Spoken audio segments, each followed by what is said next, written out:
Crew, what's up? What's good? It's your girl Jasmine back with another video on the channel. Yes, ma'am. Yes, sir. Let's get it. Okay, I'm excited because y'all know I love basketball. And y'all keep throwing stuff my way that I have never seen, that is all new to me, that I'm learning, and I really appreciate it. And I'm just so glad that y'all just as interested as I am. So just come on, keep throwing them content, keep throwing them suggestions my way, and I got y'all, at least to the best of my ability that I can do. Today, this was a highly requested video, making the case. Everybody kept saying, like, yo, make the case, dude, making the case. I'm like, all right, let's see what making the case is about. So far, y'all have not led me wrong. Like, y'all really haven't. And I'm grateful for y'all. If y'all new to this challenge, the first video ever checking me out, I appreciate it because you didn't have to click on this video. And if you are a consistent supporter and you are part of BC Crew, yes ma'am, yes sir, I appreciate you because what you do, you don't have to do. So I appreciate your support. I hope you continue to support me. That being said, I'm going to try not to talk too much, but I do like connecting with y'all, so don't get mad at me if I do pause, if I do talk to y'all, okay? But let's go. Making the case, Larry Bird.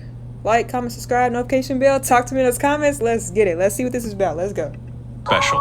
The size of the court and the lack of pads or helmets give fans the most intimate experience of a team sport that exists. And because of the different styles that basketball allows for, players develop their own distinct identities and signature styles through their creativity, flair, and athleticism. That player he just showed, it looked like Pistol Pete, and I just found out who that was, and I actually just did a video on him, and I was blown away. If you have not watched that, check it out if you watch this. Let's go.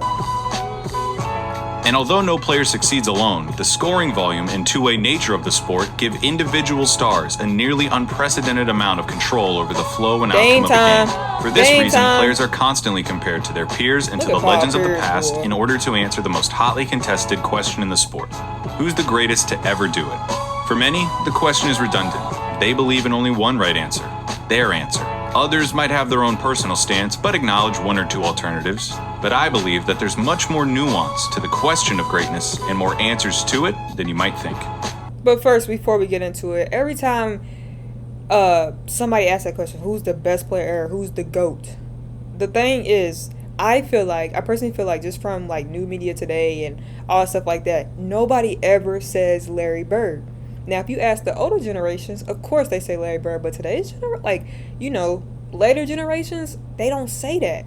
You know, they like their GOAT is like MJ, LeBron, Kobe. You know what I'm saying? So how do y'all feel about that? What y'all think? 'Cause I have a lot of Larry Bird supporters, and you know what I'm saying. So I would like to hear what y'all feel about that. Do y'all really get into a debate about it, or y'all just let them go? Like, let's go. By my count, there are 8 players in NBA history that have a substantial claim as the GOAT. It's a subjective thing, though. I can't give you a definitive answer.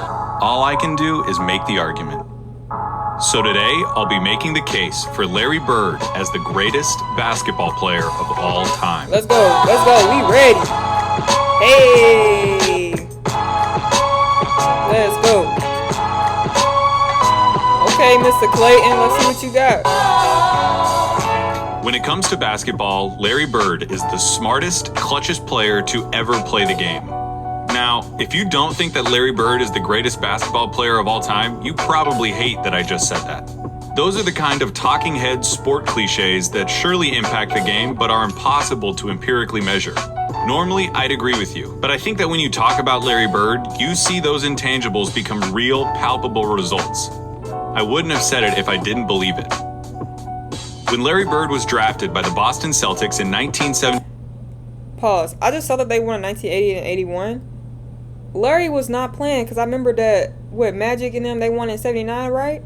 And then Larry was like, don't worry, I'll see you next year in the same spot. So did they play against the Lakers in the 80 and 81? Did they in the finals? Is that who he beat? Let me know. 78, the NBA needed saving. Attendance was in the toilet, the league had few marketable stars, cocaine addiction had several players in its grasp, and most damning of all, playoff games were being tape delayed. Playoff games at the highest level of basketball were being put in the back seat for black and white movies and network reruns. That's crazy. But rather than join the Celtics after being taken 3rd overall, Larry Bird decided to return for his final year at Indiana State, a decision that would prove to be one of the most important in the history of the sport. Bird's final year saw the Sycamores tear through college basketball, going 33-0 before the national championship game. Oh, they was undefeated? Bird, already claimed by the NBA's most historic and prestigious franchise, had established himself as the generational talent who would inherit the mantle of pro basketball. Indiana State's opponent in the national championship was Michigan State, captained by the immortal Irvin Magic Johnson. The Sycamores lost the championship to the more talented Spartans in the highest-rated game in the history of basketball at any level still to this day. I'm still tripping off of playoff games being taped and then aired. Like, what? That's crazy. How can basketball have been that, you know what I'm saying, like, that low rating? That's mind-blowing. The stage had been set. The next decade of basketball would be defined by the rivalry between the white hick from French Lick and his Boston Celtics and the black Magic and his Showtime Lakers. The rivalry between Bird and Johnson is entwined into the fabric of the NBA and is worthy of 100 documentaries. In this video, though, we're going to be looking at Bird's claim of supremacy. Here's Bird's basketball resume. His 3 championships come with perhaps the highest collective degree of difficulty of any player's championships. His 3 MVPs came consecutively, making him only the 3rd player to accomplish the feat, along with Bill Russell and Wilt Chamberlain. His 2... Excuse me, he won 3 MVPs consistently, like 3 years back in a row? That's beastin'. If I heard that right, that's beastin'. That's hard. Finals MVPs are misleading. He was absolutely the best player on the '81 Celtics, but he was only a sophomore, and his 15 points per game in the finals gave the media an excuse to exact a little vengeance on a legendarily difficult interview. His All-Star and first-team selections also come with the caveat that Bird only played for 13 seasons and missed all but 6 games of the '89 season following surgeries on both feet. Dang. I can hear you already. A 13-year career. Both and feet? this guy is supposed to be the GOAT? What color of paint are you huffing, Clayton? Oh. Green, obviously. But hear me out. Yeah, Bird's career lasted about 2/3 as long as it should have. But what he did in that time was so impressive and so substantial that every basketball fan acknowledges that he's in the conversation as the greatest ever. Doesn't it matter that those 13 years saved professional basketball, delivered a disproportionate amount of memorable moments, defined the golden age of the league, and produced a career by which all other forwards, before or since, are measured? Bird squeezed every drop of talent out in those 13 years and made it seem more like 30. He didn't just leave his fingerprints on the game. He left so much of his DNA in the sport that it needed a cigarette afterwards. Got him. There's something to be said about the candle that lasts half as long but burns twice as bright. Those 3 MVP years stack up with any other run by any other player. Hold on, let me see that. Field goal percentage 50. Dang. That's crazy. I will put an A+ Larry Bird season up against anyone's. What does an A+ Larry Bird season look like? A full box score, a blowout win, a nearly undefeated record at home, and a play style that could only be described Look at one him way. hustling. White. Huh? Larry Yeah. Bird isn't just a white Ooh, good basketball pass. player, he's the white basketball player. To describe Larry Bird's game is to thumb through the Hoops dictionary and pick out every cliche about white players. Unathletic, great shooter, great fundamentals, the whole thing. The archetype of a white basketball player is Larry Bird, with one exception. He had an unparalleled understanding of the game of basketball, both as a physical contest and as a mental competition. Got him. His basketball IQ infected everything he did and catapulted his career into legend. Bird was a complete... It's the fact just by these highlights he drew so much attention that you saw 0-0 was wide open. The lane was wide open for him. You know, it's like, dang. player. Jerry West called him nearly as perfect as you can get. He was the league's first great marksman. He could contort his body to shoot from anywhere on the court, That was regardless crazy. of the level of defense. That was crazy. He pioneered the art of the dagger 3 and was the founding member of the 50-40-90 club. At 6'9", Bird's understanding of angles and coordination led to a higher rebounding average than Patrick Ewing, and it made him an impressively adept finisher in his younger years. 86, Bird dropped 47 points on the Blazers, playing the majority of the game left-handed. His lack of quick lateral movement meant that Bird didn't do much when it came to slapping the floor and picking up the opposing point guard, but his size and omniscience gave him the ability to body similarly sized players. Hey, you.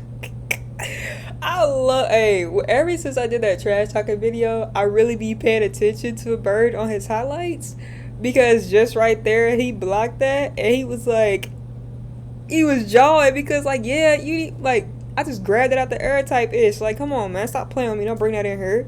defenses like a free safety, and pick off passing lanes with ease. His passing was transcendent, and I'll highlight it later. And of course, you need to know that Larry Bird was a tough effort. Turning your yard into the hottest bird hangout takes patience. And of course, the best darn. He had a superhuman motor and dove for loose balls like a beagle at the park. He was a willing participant in his share of fights, often precipitated by his league-renowned trash talk. Larry told Robert Reed he'd ever stayed there. He should have stayed in preaching. That was funny. He had 50 points. I was guarding in my rookie year. Wait, who was that? He goes, "You can't stop me." And I looked at him. I said, "Gosh, boy, you're so confident." He proceeded to score like 10 straight points on me. The coach took me out the game. He walks by and he's laughing at me.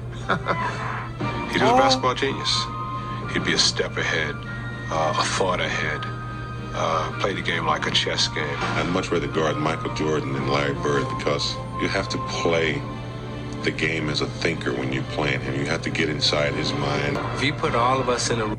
So basically, how y'all think these teams like prepared against Larry? You know, it's like they knew like that's a bad dude, but how do they really prepare? Like, how can you really prepare for somebody like that? You know, it's like, let's just throw one of our best guys on him, see what you can do. If not, let's start double teaming, triple teaming, whatever the case may be. Like, how do y'all think like these teams actually prepared, like mentally, physically, like all that? Like, how do you think they really prepared? Like, that's what I want to know. Room, you know, Magic, Jordan, myself, and Bird.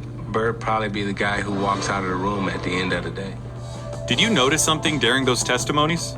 Those are some of the best basketball players of all time, and they all sing Bird's praises like they were former assassins who had to go toe-to-toe with John Wick, and they're just happy to be alive. Bird excelled during one of the most talent-rich periods in league history.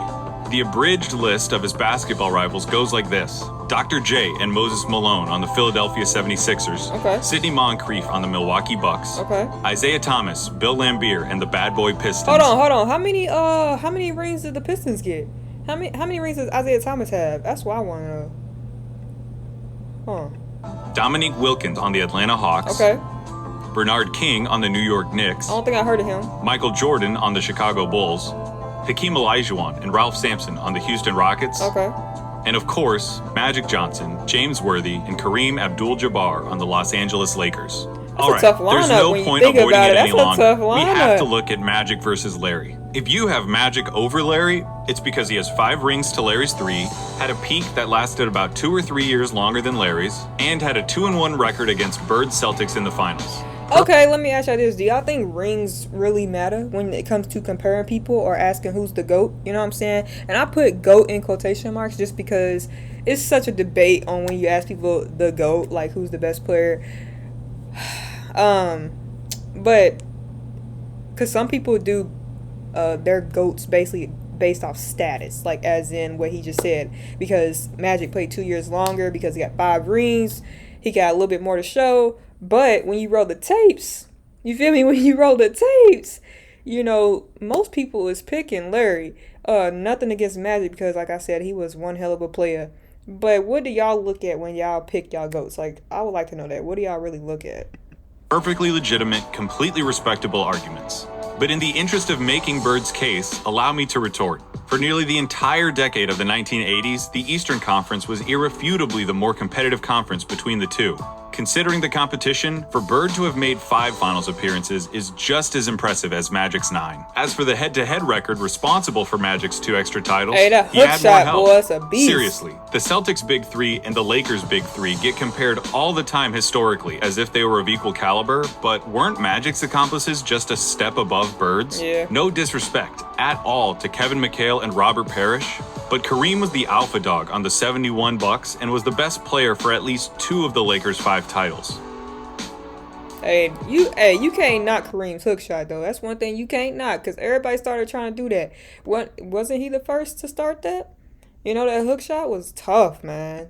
You don't see that no more, for real. James Worthy was the #1 pick out of UNC after winning a championship as the best player on a team that had Michael Jordan on it. Throw in the fact that Magic got to be coached by Pat Riley, one of the most brilliant minds in basketball history, and you could say that the Magic Bird argument comes down to one thing: luck.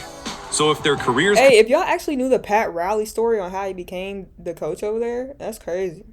Y'all should really check that out. Come down to luck, the question just becomes who you would rather take. Now, I'm not making this video to tell you why you shouldn't take Magic. I'm making this video to tell you why you should take Bird. Not just over Magic, but over everybody. One thing that helps him is the fact that his play would translate perfectly into the league today. A 6'9" sharpshooting forward with eyes in the back of his head who averaged double-digit rebounds in an era against Moses and Lambeer. He'd gobble up boards as a power forward. He'd be an offensive mismatch against everybody as a small ball center, and his off-ball skills and passing would pair perfectly with the flow of today's game. Add in his competitive mania and 3 generations worth of medical advancements, and we're talking about a player who could have stuck around so long they would have had to rename the league. Swear. As you've been watching these clips of Bird, I would hope that you would notice something. He always knows where everybody is. Watching Bird play basketball is like watching those monsters from A Quiet Place that know where you are if you make any noise at all. Bird had a level of clairvoyance that bordered on the unnatural. In '85, he ended up 1 steal away from a quadruple-double after playing just the first 3 quarters. But like the whole season? If that stat was for the whole season, that's insane. That's freaking insane. Passing was famously infectious and helped transform the Celtics of the 80s into an ideal that basketball teams at all levels are still shown tape of. They moved the ball with precision and intent, always looking for better shots and determined to get the entire team involved in the effort. And that alone right there, that's what some people forget. You don't need all that extra stuff. Sometimes you don't need all these superstars, you know what I'm saying? Sometimes all you need is some hard workers who's ready to go get it. You feel me? And that, hey, team, like that bonding, then it's over with. It's over with. You got the advantage because once y'all got this, and then y'all got the work ethic too. Come on, man. Come on. Fact is almost entirely attributable to Bird and his wizardry with the ball. This acumen also helped Bird become the only player with a GOAT claim to transition successfully into other basketball roles after his playing career. In his 3 years as the head coach of the Pacers, Bird won a Coach of the Year award, coached the Pacers to their first and only finals appearance, and gave Michael Jordan as much trouble as he'd ever gotten in his career in the '98 Eastern Conference Finals. After moving into a front office role for Indiana, he won Executive of the Year in 2012, becoming the only person to have an MVP, Coach of the Year, and Executive of the Year award. On the court or off of it, inside and out, Larry Bird sees basketball as only he can. That's dope. That intelligence also lent itself to Bird's defining skill, making the big plays. Remember, NBA players get paid to win games. James Harden is getting paid nearly $40 million this year because he's supposed to help the Rockets win games. Victory can be achieved in a lot of ways, and the win column doesn't care how it happens. Hold on. Speaking of money, what y'all think about how much these players getting paid today? We talking about 150, 250, 230, 200. What y'all thinking of that? Like, what? Like a bench player who don't even get in. You know what I'm saying? No disrespect at all. But I feel like athletes be way, way overpaid. Because you got doctors, teachers, the list can go on. Who can they at least get 3 digits? You know, like, can they at least get 80? Can they at least get 100? Especially like teachers, you know what I'm saying? Stuff like that. You got players playing a game, which I know it takes a lot. You got to keep up with your body. I know. Trust me, I know. But $250 million for like 2 years to stay on a team? Like, that's crazy. I would love to hear y'all thoughts about that. But come on. Sinclair once said, "It don't matter if you win by an inch or a mile. Winning's winning." But when your team is down 1 in a crucial playoff game with 8 seconds left, and you need to hit a shot to stay in the series and keep your season alive, that's where players really separate themselves and earn their money. They do. Love it or hate it, it's the players that come through in the big moments that live forever in our memories. That is true. Some players, for whatever reason, were never able to do it consistently. Some players were truly outstanding at it. Larry Bird was the best at it.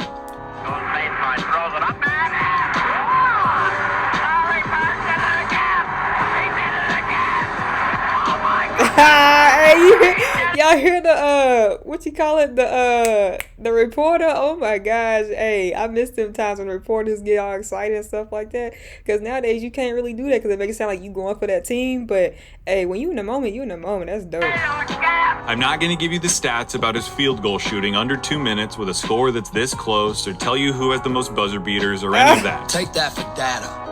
Oh, he's I'm mad. just going to show you clutch moments in clutch situations. 1985 against the Blazers. Bird drops 48 points, including this. Down 1 with 2 seconds left. Inbound pass, they double teaming Bird. Larry, fake, fall away. Is this the same game that he played left-handed with too? If this is the same game, I want to say Larry motherfucking Bird. He outdid them Blazers, boy. If he did that the same game, if I was the Blazers, I would have felt so ashamed, so embarrassed. Like I would never forget that if I was a Blazer. Ever. All right! He said, 1985 "All right." against the Hawks. Dead. Bird sets the Celtics scoring record with 60 points with shots like these. They open the right side. Bird the fall away. He drills it again. That's the best shooting I've ever seen. 1986 against the Rockets. Not all of Bird's clutch moments were singular. The bigger the moment, the bigger his performance. In Game 6 of the 1986 NBA Finals, Bird clinches the championship with a triple-double in what he calls the best game he ever played. I was just about to ask that. I was about to say, what would he think his best game was? 1987 against the Washington Bullets. Bird hits one shot to tie it before it's waved off because of a timeout. Hits another shot to tie it up for real. That's so crazy to me, bro. Goes now to Bird. Bird On one foot. On 1 foot, and then go back to the same spot. The other shot where it didn't count to win the game. That's crazy. And then in double overtime, down 1, he does this. It's gonna go to Bird. 1 foot again, like, bro, what? Come on, man. For 3 years, from 1986 to 1988, the three-point contest knew no other champion but Larry Bird. He's still gonna drop one here quickly. 14. This is a tie for the money. Yo, somebody told me to look at his finger. They said his fingers was like broke during this time too. That's crazy. 1987 Eastern Conference Finals, Game 5. Okay. Tied at 2 games apiece against the Bad Boy Pistons, this enormous game would put the winner 1 game away from the NBA Finals. The Pistons are up 1 with seconds remaining. The ball goes out of bounds off the Celtics. Isaiah Thomas just needs to inbound the ball to win the game. Now there's a steal by Bird. That is crazy, bro. That's crazy.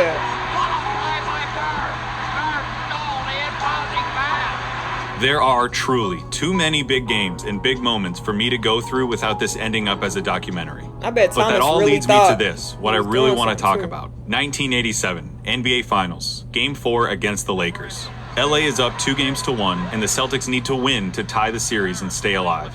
Bird hits a 3 with 12 seconds left to go up by 2. Oh, and he's wide open? Dang, y'all know better than that. Y'all know better. Kareem comes down and gets fouled with 8 seconds left. Yo, that guy on the bench looked like that one coach, Luke Walton. Is that his daddy over there on the bench? Did Bill Walton play for the Celtics?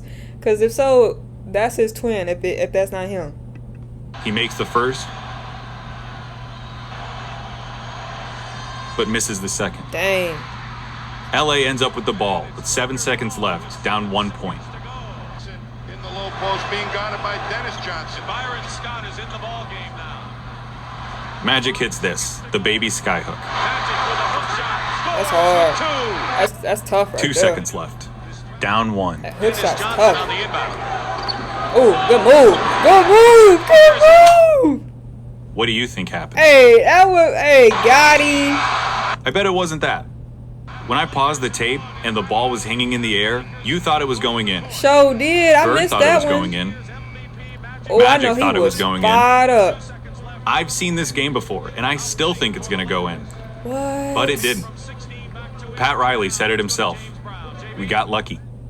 And that a missed shot in the NBA Finals is why he's the clutchest. Because wait, what year was that?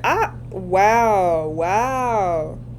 After he makes the big plays, has the big games, hits the big shots, time and time again, you expect him to hit every shot, to win every game. And in those fleeting moments when he doesn't, that was a good move when he too. looks like a mere human, when he looks like everyone else who tries to do what he does, you just can't believe it. That's what Larry Bird did. He made the big plays so often you thought he was going to make them every time. He helped turn basketball into a global phenomenon, paving the way for every Michael Jordan, Kobe Bryant, or LeBron James who comes through our lives. He played basketball in its purest form and captained a team that is consistently ranked among the greatest of all time. He has the second highest win percentage in the history of the NBA, behind Magic by less than 0.5%, about 10 games. He was the complete package, a player with no holes in his game whatsoever. They called him Basketball Jesus. He didn't get that name without doing something extraordinary. He saved basketball, and he did it by playing it better than anyone else. Y'all think Larry really saved basketball? Y'all think he really saved it? Let me know down below. Also, I heard that he was a PE teacher or a PE assistant or something like that. That's dope. Like, I didn't know that. Y'all really been telling me some good facts about him, and I'm jealous, but I'm also like glad to know that like I've been in contact with people who actually went to a Larry Bird game, who's actually seen him live and like can agree with what these videos are saying about him. So that's nothing short of amazing. I'm kind of jealous. Like I said, I'm jealous. I wish I could have went to see him play. Like, oh, I could only imagine the atmosphere. Man, oh man. But let's go. Here's Magic at Bird's retirement in 1993. Larry Bird said that there would be another Larry Bird one day. Oh, yeah, that was my question. Before I forget, my fault, y'all.